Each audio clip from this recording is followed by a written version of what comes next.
Ate Lilet, ano? Di na ba talaga magbabago ang isip mo? Wala na talagang atrasan to. Naipasa ko na yung resignation letter ko kay Attorney Mayor. Siguro hanggang dito na lang talaga yung journey ko sa Keystone. Partner, may miss kita. Para kang ewan, Kurt. Lilipat lang naman ako dun sa legal group na binuo ni Attorney Bonnie. Hindi naman ako mangibang bansa. Wala lang akong ibang appointment ngayon. Pwede tayo sa bahay niyo. Salamat, Bonnie. Salamat sa inyong tatlo, kahit masakit at malungkot yung pag-alis ko dito sa Keystone, kinakaya ko dahil nandyan kayo para pagaanin yung loob ko. Tama na yung drama. Buti pa mag-groovy na lang tayo. Ha? Pwede. Okay? Sige. Tara. Smile.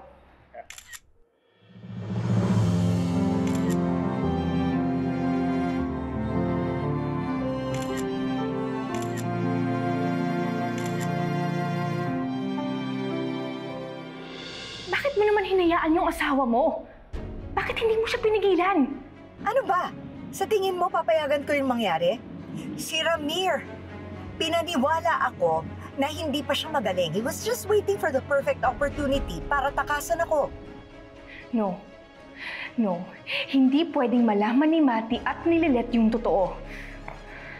Anong gagawin natin? We'll do everything para hindi sila dyan mag-abot ni Ramir. Yan na muna yung magagawa natin for now. Let's think about everything later. Well, hindi na problema si Lilet. Nag-resign na siya at umalis na siya. Si Mati yung delikado, but I'll take care of her. How about Trixie? What if sabihan natin siya, baka makatulong siya? No, let's not involve her. Pag nakausap ni Ramir si Trixie, mauuto niya lang yon to side with him. Just get your mother out of there. And then, as soon as I get to Keystone, I will take Ramir home.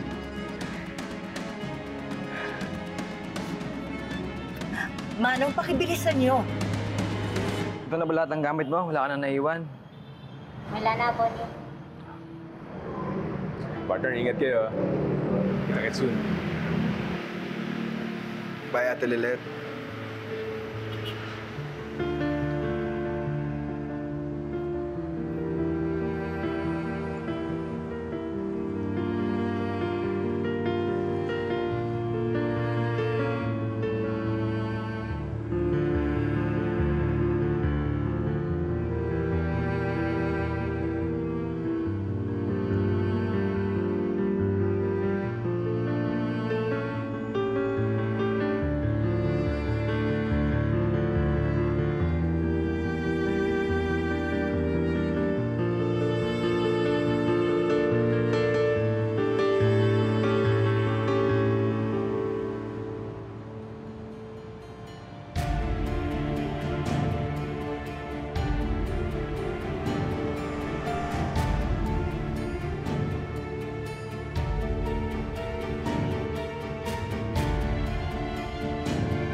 Tara.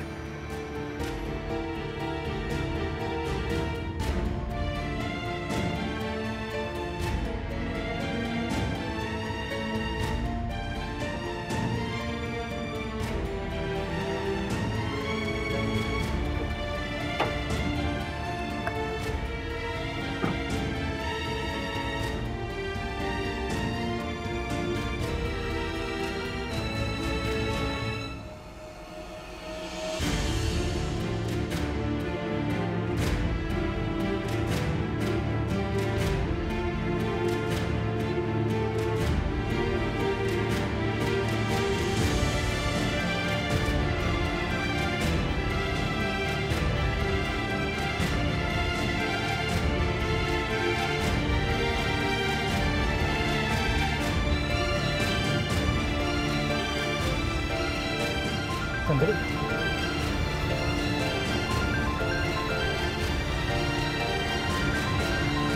Your wife probably knows already na tinulungan kita. Patalino si Patresa. Malamang alam niyo, papunta na si Lilet.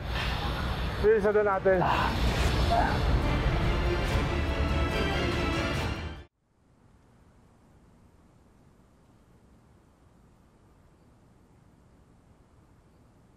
Matty, tara! Let's have lunch! I know a great Chinese restaurant na malapit lang dito. My treat! Wait, kailangan natin intayin ng Tito Spanky mo. He's just wrapping up with the client. No, pasunurin na lang natin si Tito Spanky. Mauna na tayo, Matty. The restaurant gets crowded tuwing lunchtime. Baka mahirapan pa tayo kumuha ng table. Let's go! Eh, kung gano'n naman pala din, let's just find another restaurant na hindi magiging crowded. No, Matty. Baka matagalan pa si Tito Spanky. Tara na, let's go. Ano ba nangyayari sa'yo, Era? Why are you insisting na umalis tayo agad? What's the rush? Kasi hindi ako nag-breakfast kanina, Matty. And I'm really starving. And alam ko naman na gusto mong makasama si Tito Spanky, but wouldn't it be better kung tayong dalawa lang muna? After all, hindi pa tayo nakakapag-quality time ever since you returned from abroad. Puro na lang tayo work. And you know how much I miss you, Matty. Let's go.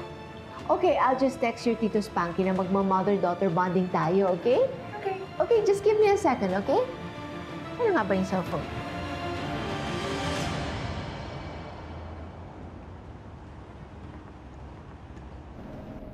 Ay, hala. Oh, bakit? Anong problema? Eh, yung office laptop na dala ko pala, kailangan ko i-surrender yan sa HR eh. O paano? Balik tayong Keystone? Okay lang ba? Oo naman. Maniobra ko lang, ha?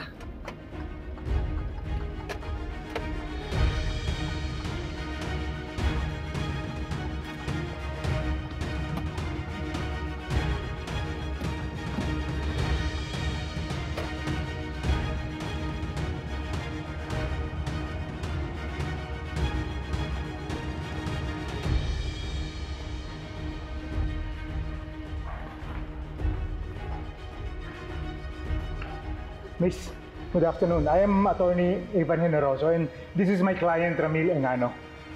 We would like to speak with attorney Lilet Matias and attorney Meredith Sivans. Ina-expect po ba nila kayo, sir? Do you have an appointment? Miss, wala ko ng appointment, but it's really important na makausap namin siya. Pasensya na ho, sir. Pero kung hindi po kayo nakapagpa-schedule ng meeting sa kanila, hindi ko po kayo pwede bigyan ng guest ID. Baka pwede rin tawagan. I'm the father of attorney Matias. Miss, please, importante lang. Wait po. Sige, excuse me po.